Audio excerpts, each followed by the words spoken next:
여러분들과 저는 신앙생활을 하는 사람입니다. 부처님을 믿는 것도 물론 신앙의 한 부분이고, 마호메트를 믿는 것도 또 나름대로의 어떤 조상신, 나름대로의 우상숭배, 다시 말해서 여러분들과 저는 신을 섬기는 사람이에요. 신을 섬긴다고 하는 말은 신이 가라 하면 가고 오라 하면 오기로 결정된, 작정된 그런 사람이 여러분들과 저입니다. 자칫 잘못하면 신을 섬기는 것이 아니라 신을 잘 이용하고 신을 잘 사용해서, 그래서 신을 잘 올려준다고 그랬죠.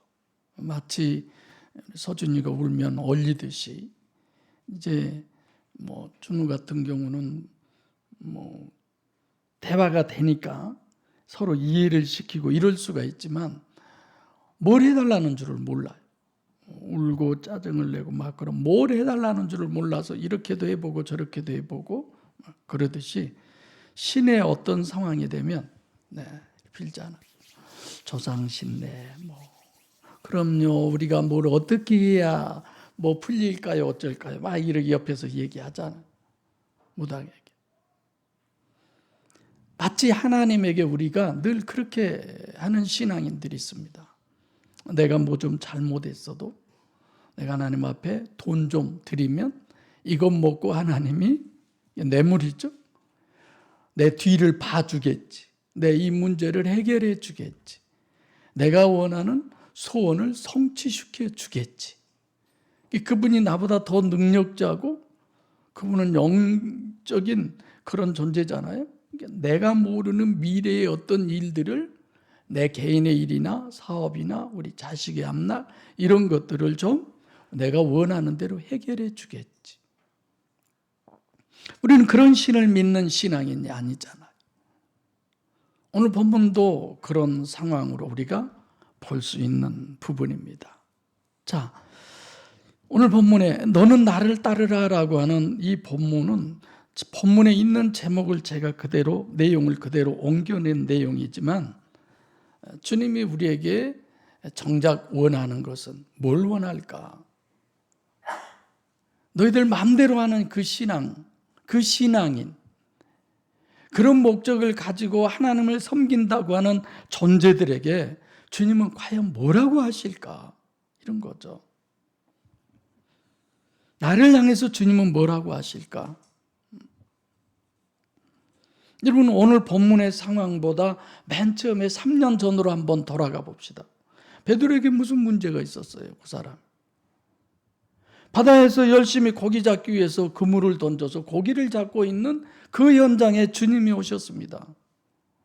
그가 병들어서 내 이 문제 좀 누가 해결해 주었으면, 내가 너무 가난해서 물질로 내 문제를 해결해 주었으면, 내가 인간과 인간관계에서 엄청 어려움이 있어서 성경의 형과 동생의 유산의 문제도 예수님께 가지고 나와 얘기한 적이 있잖아요.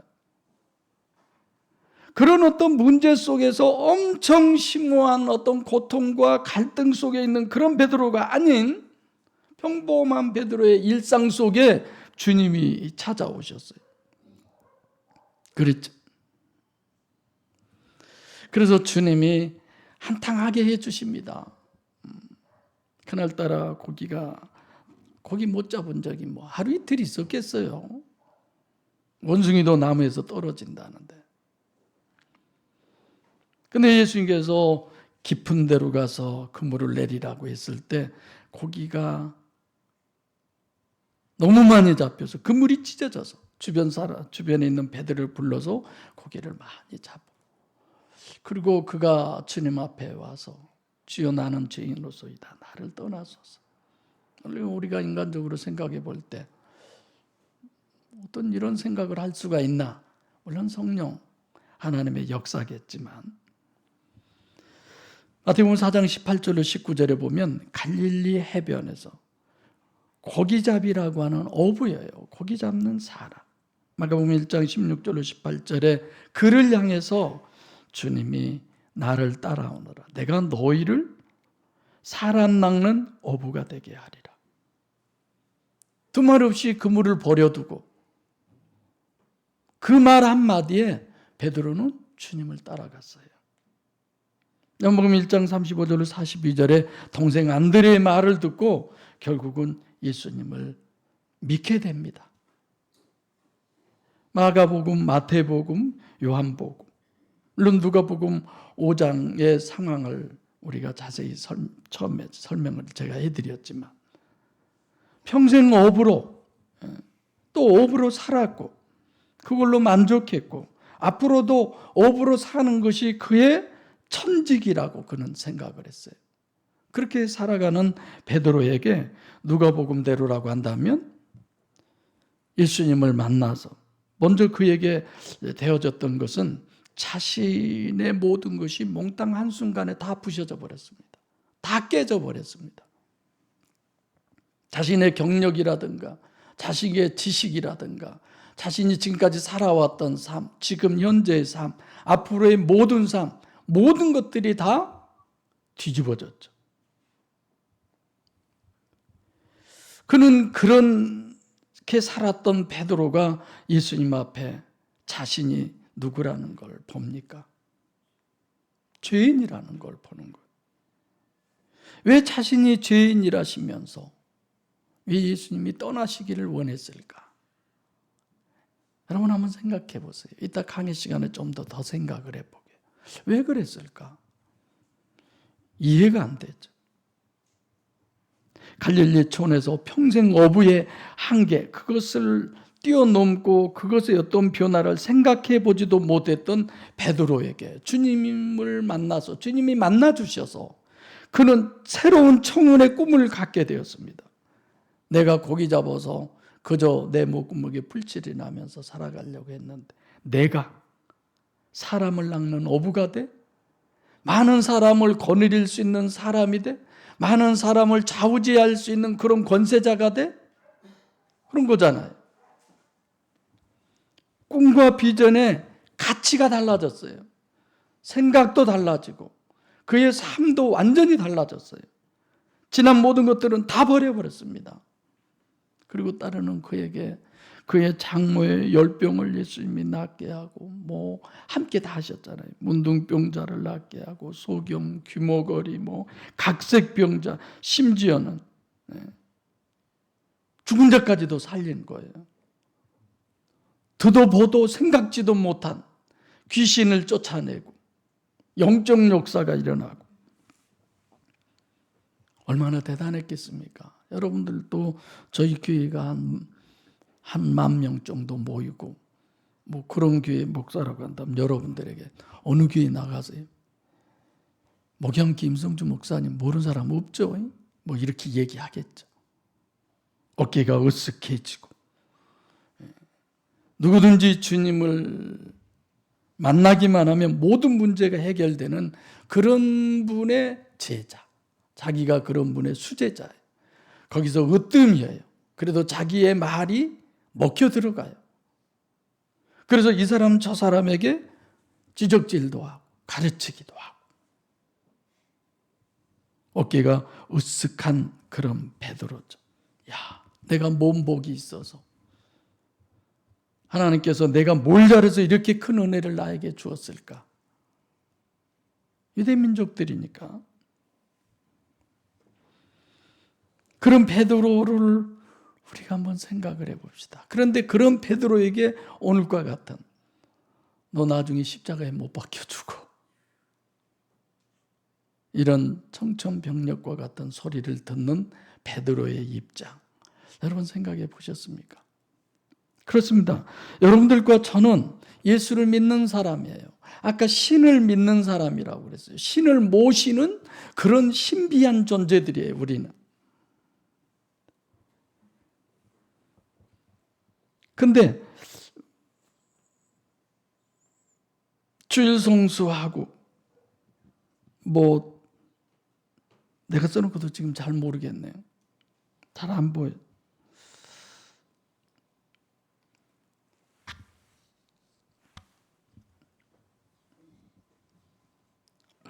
네.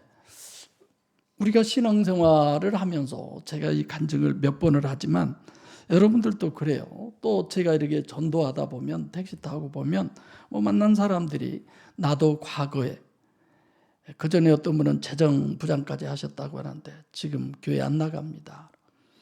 아주 교회, 그분은 목사님하고 그 돈 문제 때문에 그러시더라고요. 앞으로 저는 평생 교회 안 갈 거예요. 이런.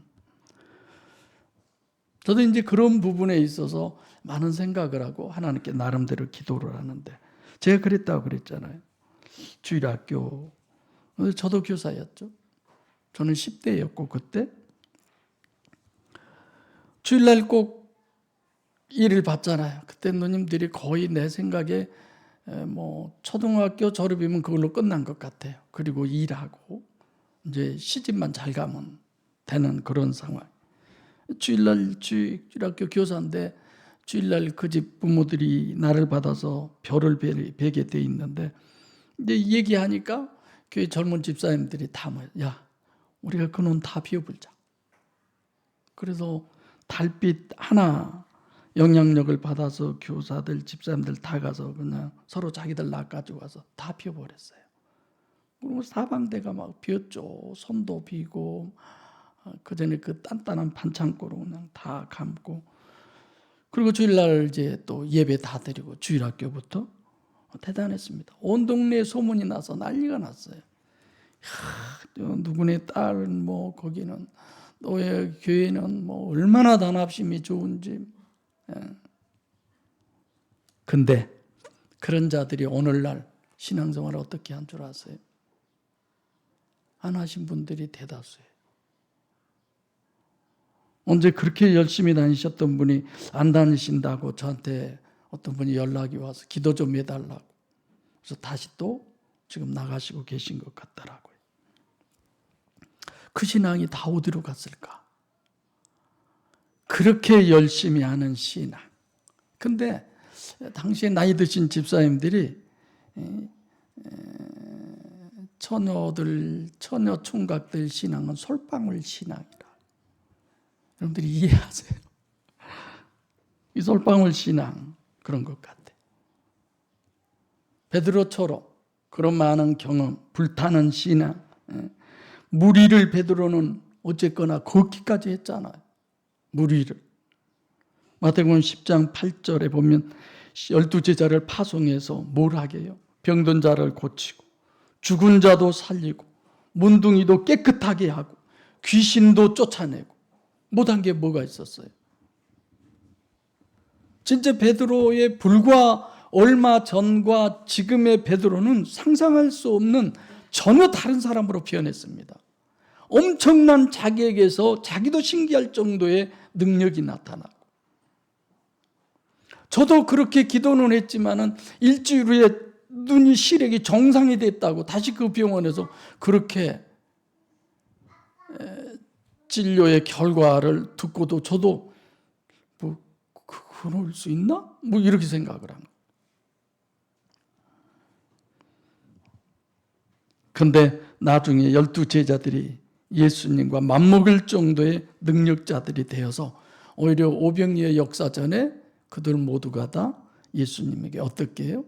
오히려 훈계를 하잖아요. 별거 아니네 저분도. 왜? 나도 할 수 있으니까. 그래서 이제 앞으로 역사의 주체가 되어서 예수님께서 나라를 다시 회복하면, 정치적인 메시아로 봤으니까, 그러면 내가 그 권세자의 한 자리에서 앉아서 지금보다 더 능력자로 그런 어떤 청운의 꿈을 꾸면서 하루하루 사는 날들이 엄청 행복했을 것입니다. 그런데 어느 날 마태복음 16장 21절에 예수께서 순환을 당하고, 그렇죠. 내가 죽게 된다고 예루살렘에 올라가서 얘기했을 때 결국은 베드로에게 하나님이 사단이라는 호칭을 써요. 사단아 내 뒤로 물러가라. 그래도 별거 아닌 걸로 생각했어요. 그러나 결국 겟세마네 동산에서의 기도를 끝으로 잡히시고, 그리고 베드로도 다른 제자와 따라가다가 한 제자는 원래 그쪽 제사장하고 친해서 쉽게 들어갔지만 나중에 그에 의해서 또 베드로도 안으로 들어갈 수 있잖아요. 그 자리에서 예수님을 3번이나 부인하고 그가 얘기하기를 여기 있는 모든 사람이 다 주님을 부인해도 나는 죽을지언정 주님을 부인하지 않겠습니다. 혼장담을 했죠. 그런 그의 모든 것들이 다 깨져버리고 그리고 통곡을 하고 그리고 부활의 주님을 만나고도 또다시 그물을 쥐고 고기 잡으러 가야만 하는 베드로. 어떤 심정이었을까요? 저는 가끔 교회를 떠난 성도들을 생각을 해봐요. 나는 교회를 떠나본 적이 없거든요. 말도 안 되는 소리를 하나요? 방학해 본 적도 없고 어떤 마음들일까? 얼마나 착잡할까? 무엇에 의해서 저렇게들 됐을까? 왜 저런 상황? 이런 것들을 많이 생각을 해보죠. 교회를 떠났으면서도 다른 사람들에게 은근히 목사님이 한번 신방 오셔 주셨으면 좋겠다. 나 좀 이렇게 손잡고 끌어줬으면 좋겠다. 내가 엄청 그런 거 잘했겠죠. 네. 잠깐의 청문회 꿈은 산산이 부서져 버리고 그에 대한 대안은 이제 다시 옛날 생각하는 거예요. 이제 예수 그리스도가 아니라 저분 끝장났으니까 돈 벌어야 살지. 그렇죠? 무엇이 이 베드로를 다시 갈릴리 바다로 가야만 하게 했을까? 무엇이 교회를 떠나서 다시 세상으로 가야만 했을까? 무엇이 하나님을 떠나서 더 좋은 그 무언가를 향해서 가게 됐을까? 육체우선인 사람이기 때문에 당연히 그런 거 아니에요. 희망과 소망이 다 무너져 버렸습니다. 지난 3년이라는 것이 너무나도 허망했습니다. 그런 베드로가 오늘 본문으로 이제 어떤 소명을 깨닫고 스스로 사명의 자리로 십자가를 그 고난을 통해서 형통한 천국을 바라보는 그 너머의 영적 세계를 바라보는 뜨거운 주님의 그런 어떤 심정을 다시 토해내는 베드로가 되기까지는 어떠한 일들이 있었을까요? 왜 그는 그토록 500여 형제들 속에서 110여 문도가 남도록 그렇게 기도하면서 그는 기다릴 수 있었을까? 성도 여러분, 우리에게도 나는 하나님을 믿는데 왜 하나님은 내게 이렇게 관심이 없지? 왜 하나님은 나한테 돈을 주지 않는 거야? 왜 하나님은 나한테 이렇게 칭찬이 없는 거야? 왜 저들은 믿지도 않는데 저렇게 돈도 잘 주고 사람들에게서도 인기가 있고 같은 사람 속에서도 왜 내가 더 많이 더 노력하고 더 그러는데 나한테는 관심이 없고 다른 사람들에게 이런 거 우리 많이 있잖아요. 에이씨, 교회 옮겨버릴까? 아니면 하나님 정말 있나? 하나님 정말 살아계시나? 이런 것들 있잖아. 결국 이런 베드로였지만 나중에 맨 처음에 주님이 부를 때에 뭐라고 불렀습니까? 나를 따르라라고 하면서 내가 사람을 낚는 어부가 되게 하리라. 분명히 그렇게 말씀했어요. 근데 실제 우리가 미리서 보면 베드로가 사도행전에 들어와서 사도행전 2장이죠. 그 베드로의 장시간의 설교를 통해서 한 번에 몇 명씩 회심을 했다고요? 3, 4천 명씩. 한 번 설교에.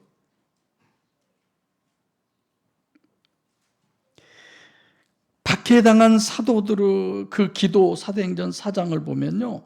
너무 가슴이 막 찌릿찌릿해져요. 이야, 이 박해가 물러가게 하는 것이야. 박해를 이길 수 있게 해달라고.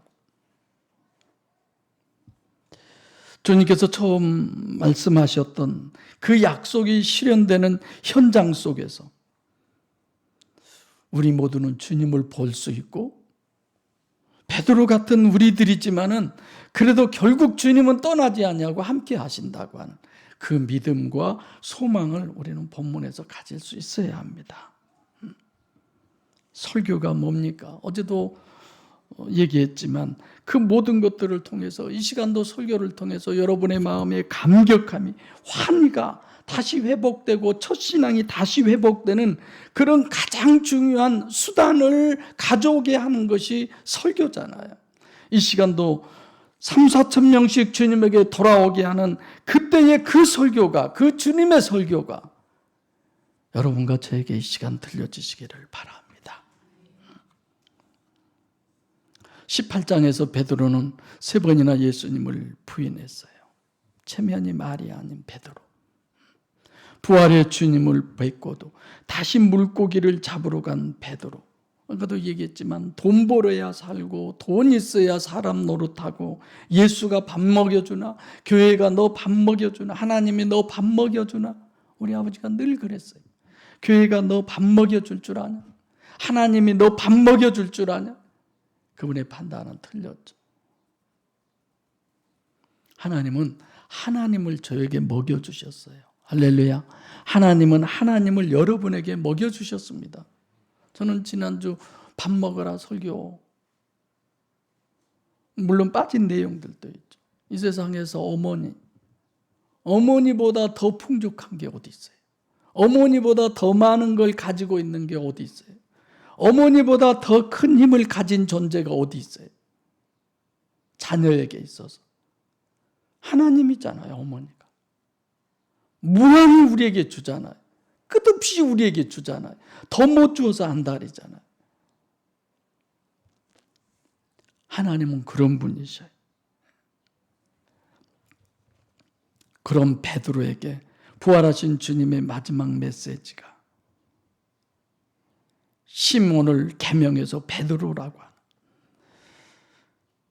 그 주님이 그의 본심을 보게 하고 직접 지명해서 너는 나를 따르라 라고 하십니다. 여러분들에게 저에게 너는 나를 따르라 라고 이 시간 주님은 말씀하셔요. 베드로의 입장에서 부활의 주님과 상관이 있는 베드로를 우리가 생각해 보면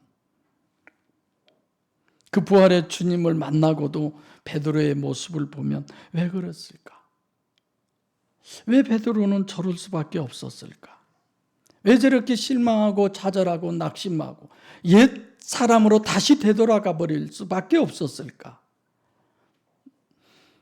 사도행전으로 돌아보면 하나님이 그 안에 계심과 계시지 않음의 차이가 이렇게 확연하게 다르구나.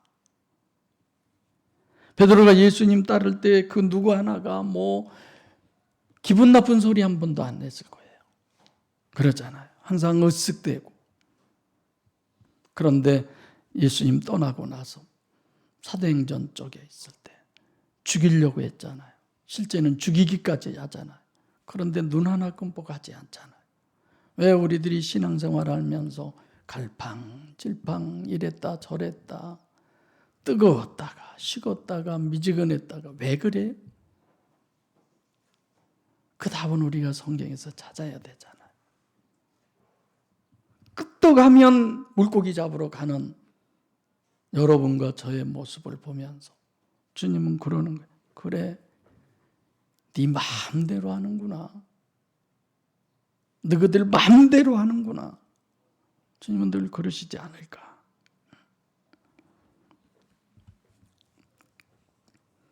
그런 베드로에게 예수께서는 끝까지 버리지 아니하시고 찾아가십니다. 배신의 현장으로 자원해서 예수님이 찾아가십니다. 끊임없이 밀쳐내는 우리의 심령 안에 주님은 끊임없이 어쩜 눈치도 없이 어쩌면 자존심도 없이 여러분과 제 곁을 끊임없이 서성이는 주님 보여주시기 바랍니다. 그분의 그 모습. 때로는 자식을, 때로는 남편으로, 때로는 아내로, 때로는 어떤 이웃으로, 때로는 목회자로, 때로는 성도로 주님의 모습을 우리에게 보여주고 계시는 거죠. 근데 못 보는 거야. 소경이 되어서. 못 듣는 거예요. 귀머거리가 되어서. 18장에 예수를 잡으러 온 대제사장의 하인 말고의 오른쪽 귀를 베어버리면서 큰소리 칠 때는 언제고, 다 부인해도 나는 죽을지언정 나는 아니다라고 했던 그 베드로가 3번이나 이렇게 처참한 비참한 그런 상황을 겪게 되잖아요. 예수님 역시 안나스에게 잡혀서 또한 자기의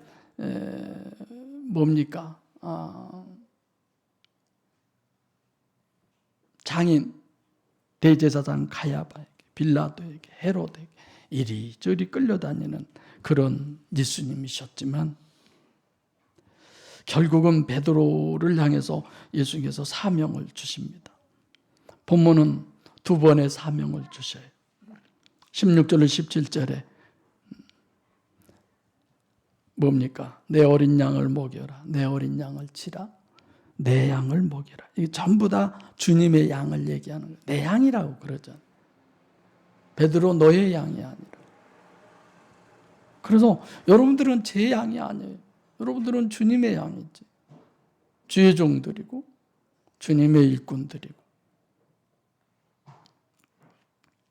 여러분들 생각해 보세요.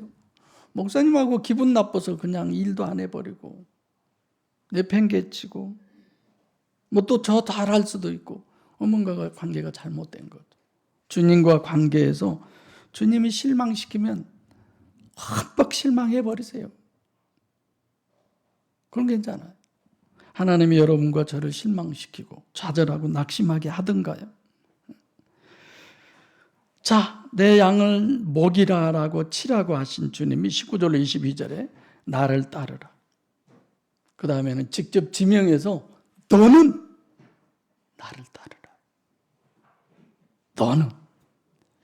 그 주님의 따르는, 나를 지명해서 따르라라고 하는 주님이 얘기한 그 가는 길은 어떤 길이에요?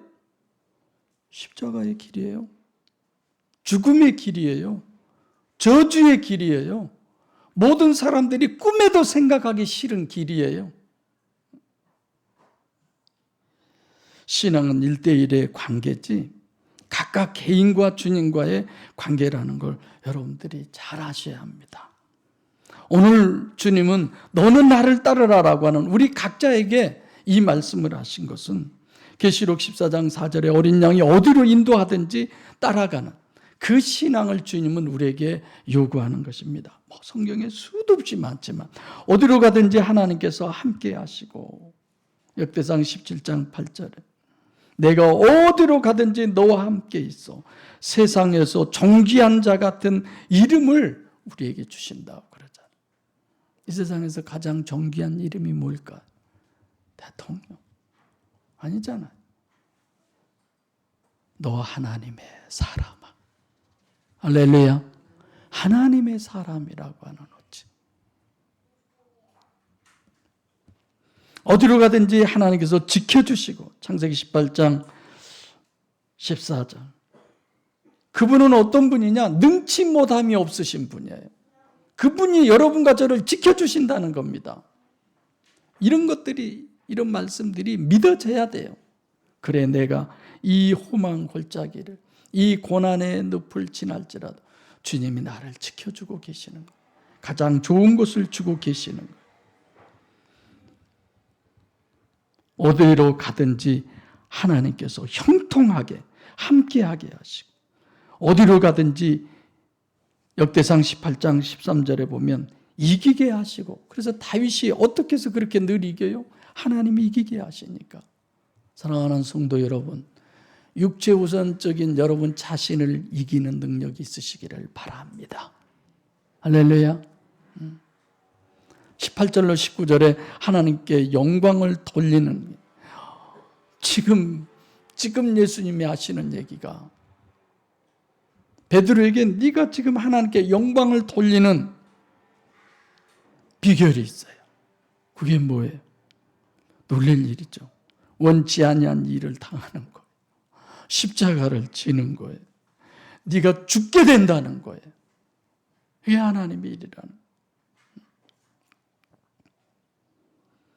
사람 낚는 어부가 되게 하신다고 하신 말씀 벌써 귓전에서 떨어지기도 전에 그 말 듣고 다 버리고 주님 쫓는 결과가 결국 뭐냐? 나를 사지로 내모으는 거예요.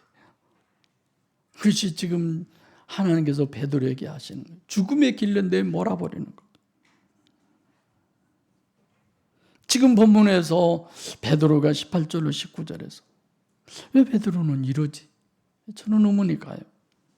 그럼 내가 어떻게 해야 됩니까? 여러분 23절에도 보면은 이 말씀은 형제들에게 나가서 그 제자는 죽지 아니하겠다. 그러면 지금 여기 요한은 안 죽겠다라고 하지만 베드로는 죽겠다는 걸 지금 제자들도 다 알고 있잖아요. 그런다면 베드로의 관심이 자기에게로 와야 돼. 내가 죽게 돼 있는데 내 코가 석잔데 지금 내가 죽게 되었는데 뭘? 근데 베드로의 관심은 20절에 보세요. 예수님의 사랑하시는 그 제자. 예수님이 사랑하는 걸 아는 거예요. 그 제자에게 관심 있는 거예요. 나는 그러면 죽게 되지만 예수님이 사랑하는 저 사람에게는 뭔가가 좀 다른 뭐가 있는 거 아니야? 주의 품에 의지하는 제자. 이 사람은 어떻게 되겠습니까? 왜 베드로는 여기에 관심이 있을까? 이런 의문이 많이 와요. 사실 자기가 수제자였잖아요. 자기는 십자가에 못 박혀 죽는 걸 이미 알아요. 주님이 말씀했어요. 그러면 평소에 저 요한, 저 제자 예수님의 사랑을 많이 하고 오죽하면 성만찬 때 예수님의 품에 기대서 팔자를 얘기할 때 주여 누가 예수님을 팔자입니까? 이런 정도로 아주 친분이 있는 그 제자. 저 제자는 그럼 어떻게 될까? 베드로의 관심. 여러분, 나이를 먹는 것은 뭘 먹는 거예요? 결국은 수요일날 제가 말씀드렸나요? 그만큼 죽음이라는 곳이 가까워지는 거예요. 나이 먹는 건 죽음을 먹는 거예요. 그냥 중간 다 뛰고 죽어야 천국 가요. 할렐루야. 죽어야 천국 가요. 어제 준이도 뭐 질문하면서 그런 얘기 하던데, 교회에서 누가 암에 걸렸다. 그러면 어떻게 해요? 이 병 고쳐달라고, 안 죽게 해달라고. 왜 그래야 돼요? 도대체 얼마를 살아야 살 만큼 산 거예요? 다 자기가 기준이잖아요. 그건 잘못된 거잖아요. 우상이잖아요. 오히려. 우리는 그 죽음을 피할 수가 없습니다. 없어요. 있을 수 없어요. 그러면 그 죽음을 맞이하는 대책이 우리에게 있어야 될 거 아니에요. 어떤 대책이 있어야 되잖아요. 어제보다는 오늘이 더 젊은 날입니다. 아니요. 어제가 오늘보다는 더 젊은 날이에요. 어제보다 오늘이 더 늙어요. 우리는 더 늙어가고 있어요. 오늘 내 얼굴에 좀 광채가 나지 않습니까? 저기를 보니까 이마에가 뭐 번들번들 빛이 나는 거예요. 교육관에 있다 나오는데 숙희 집사님이 화장을 하고 계셔서 나도 좀 해달라고 했더니 이렇게 잘해 주셨네. 오늘 좀 내가 화장빨 얼마나 받는가 좀 보려고 했더니 영상도 안 돼. 지금도 안 되나요? 지금도 안 돼요? 돼요?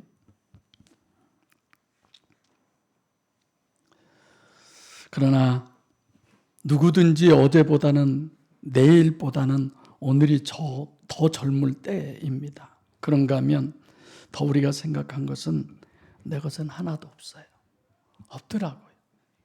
정말 내 것은 하나도 없더라고요. 여러분들도 잘 아셔야 돼요. 내가 가지고 있는 카드가 2개 있어요. 하나는 농협 거, 하나는 우체국 거. 근데 2개 다 통장에 돈이 있어야만 쓸 수 있는 카드인데 이번에 기름 담고 밤 10시, 11시 다 돼서 뭘 보다가 내 카드가 왜 없지 하고 보다가 카드가 없어요. 어디 있지? 일단 내가 그 카드에 돈이 얼마나 있지? 별로 없어요. 그게 이제 안심이 되더라고요. 긁어도 그것뿐일 거고. 근데 생각해 보니까 오전에 아침에 교회 오면서 주유소에서 기름을 담고 카드를 그대로 놔둔 것 같아. 그래서 그 다음날 전화를 해봤더니 카드 많이 있으니까 와서 찾아가라. 가보니까 그 카드가 있더라고. 나만이 아니라 한 100여 장이 있다고 주인 말로는. 늙어서. 내가 그래 본 적이 없거든요. 이게 늙어서 그래요. 늙어서. 근데 이라 집사님은 여러 번 그랬대요. 훨씬 나보다 더 늙었나. 그 부분에서만. 주님이 우리에게 경종을 합니다. 왜 이 얘기를 굳이 썼을까? 내게 무슨 상관이냐 그러잖아요. 네게 무슨 상관이냐.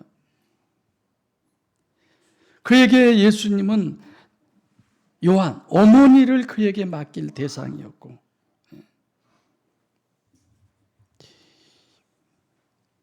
이 부분은 뭔지 모르겠네. 타이핑을 했는데도 내 말이 아닌 것 같던데. 내게 무슨 상관이냐. 그것에 상관할 거 아니야 너는. 근데 우리들은 다른 사람에게 너무 상관을 많이 하고 있어요. 내가 머리를 이렇게 하면 남들이 어떻게 봐주지? 내가 옷을 이렇게 입으면 남들이 어떻게 봐주지? 그런 거 있잖아. 내가 이렇게 말하면 저들이 하나님에게만 관심 끌려고 합시다. 할렐루야. 어제는 제가 여기 차이나 그걸 입고 있다가 더우니까 이렇게 걷었어요. 걷는데 여기가 뭐 군데군데가 시커미시커 하는 거야. 한두 번밖에 안 입었는데. 그래서 한번 걷었다가 얼른 내려서 도로 이렇게 단추를 잠궜어요. 안 보이려고. 하나님 안 보이려고 아니라 사람. 나중에 또 더워요. 나도 모르게 또 걷었어. 또 더러운 게 보여. 그래서 한 번 더 걷어버렸어요. 그게 안 보이잖아. 여러분, 그까짓 것도 그런데 내 신앙, 내가 보기에도 못마땅한데, 여러분 지금 여러분의 신앙이 그렇게 여러분 스스로에게 흡족합니까? 난 내 신앙이 내가 보기에도 너무 못마땅한 거야. 설교도 죽도 못 먹은 놈처럼 그냥 왜 저래 막 이래져요. 저 설교 들으면서. 여러분들도 안 들으나 봐. 들으면 막 주가 아니라 고기도 사준다고 막 만나자고 할 텐데 그런 사람이 한 명도 없어서. 또 딱 한 명 있다고 하면 누굴까 하고 또 거기에 관심 가질까 봐 말도 못 하겠고. 우리는 엉뚱한 데다 관심을 너무 많이 두고 있어요. 그런 주님이 내게 무슨 상관이냐에 우리는 너무 상관이 있고 자기에게 상관이 없는 거예요. 내가 십자가에 못 박혀 죽게 돼 있는데 그럼 어떻게 해야 되느냐. 나 같으면 따지겠어요. 사람 낚는 어부되게 하신단 말이 불과 내 귀에서 아직 사라지지도 않았는데 이게 뭐예요 지금. 내가 십자가에 못 박혀 죽는다는 거. 괜히 가만두면 내가 고기나 잡고 행복하게 살 텐데 왜 나를 이렇게 만드냐고. 여러분 그러지 않겠어요? 여러분들이 베드로라고 한다면? 근데 모든 걸 다 그냥 자기에 대해서는 옆에 사람, 다른 사람 여기에다 관심을 두고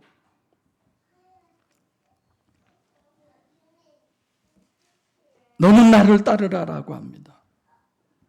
너는 다시 말하면 내가 너를 지명하여 불렀나니 너는 내 것이라고 그러잖아요. 시편 43편 1절. 물론 내가 너를 지명하여 불렀습니다. 무조건 다 봐보면 이런 성경 한 구절만 가지고 막 하나님이 부르셔서 여러분들이 자리에 왔고 어쩌고 저쩌고 막 그런데 속지 마세요. 아무리 지명해서 불렀어도 하나님이 내 안에 오셔야 돼요. 할렐루야. 여러분들이 주의 종이 돼야 돼요. 여러분들에게 있어서의 하나님이 주인이 돼야 돼요. 그래야 되는 거예요. 오직 너 하나님의 사람아. 디모데전서 6장 11절 내가 제일 좋아하는 한 구절이죠. 오직 너 하나님의 사람아. 여러분들에게 주님이 얘기할 때 오직 너 하나님의 사람아. 항상 이 음성 듣는 여러분과 제가 되시기를 바랍니다. 그럼 다 된 거예요. 지명하신 주님은 베드로를 죽음으로 끌고 가고 베드로는 마치 어린 양처럼 아무런 그것에 대해서 이유가 없습니다. 하나님께 영광을 돌리는 길로 하나님은 인도하는 거예요. 베드로가 하나님께 영광 돌리는 것은 십자가에 못 박혀 죽는 거잖아요. 그죠? 그 구절 우리 다 같이 한번 읽어볼까요? 몇 절이죠? 19절 시작. 이 말씀을 하시면 베드로가 어떤 죽음으로 하나님께 영광을 돌릴 것을 가리키심이로라. 아멘. 죽음으로, 십자가에 거꾸로 못 박혀 죽음으로. 성도 여러분, 우리에게 주신 너는 나를 따르라고 하는 말씀은 무엇입니까? 우리가 육체 우선을 알고 자기를 부인하는 마태복음 16장 24절 아무든지 나를 따라오려거든. 주님이 너는 나를 따르라라고 했습니다. 그 주님을 따라가는 비결은 어떤 거예요? 지금 베드로에게 너는 십자가에 죽는 길이야. 우리에게도 마찬가지. 아무든지 나를 따라오려거든 누구든지 자기 십자가를 지고 자기를 부인하고 그 다음에 자기 십자가를 지고 나를 쫓을 것이니라.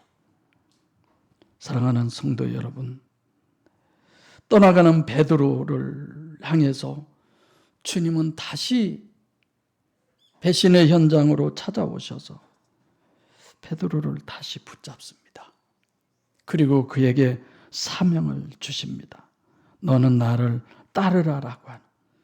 그래서 결국 주님을 따라가는 그 길이 사도행전 부분에 보면은 하나님은 약속을 이렇게 지키셨구나. 결국은 역사하시고 마지막 자기의 그 몸까지도 하나님이 원하시는 그 방법으로 다 드려버리는, 결국 하나도 남지 않는 그런 하나님화 되어버리는, 성숙해버리는 신앙의 길을 확보하고 그걸 누리는 베드로입니다. 사랑하는 목양교회 성도 여러분, 주님은 그 은혜를 우리에게 주시기 위해서 너는 나를 따르라. 결국은 천국의 그 모든 은혜를 우리에게 주실 거고 죽어서만이 아니라 이 땅에서도 그 은혜 가운데 살게 하실 줄로 믿습니다. 그래서 여러분들은 범사의 그를 인정하라. 그리하면 내 길을 지도하시리라고 하는 그 하나님과 더불어 화목하는 모든 것이 풍성하고 만족한 그런 은혜 가운데 신령한 복된 삶이 되시기를 소원합니다. 기도하겠습니다.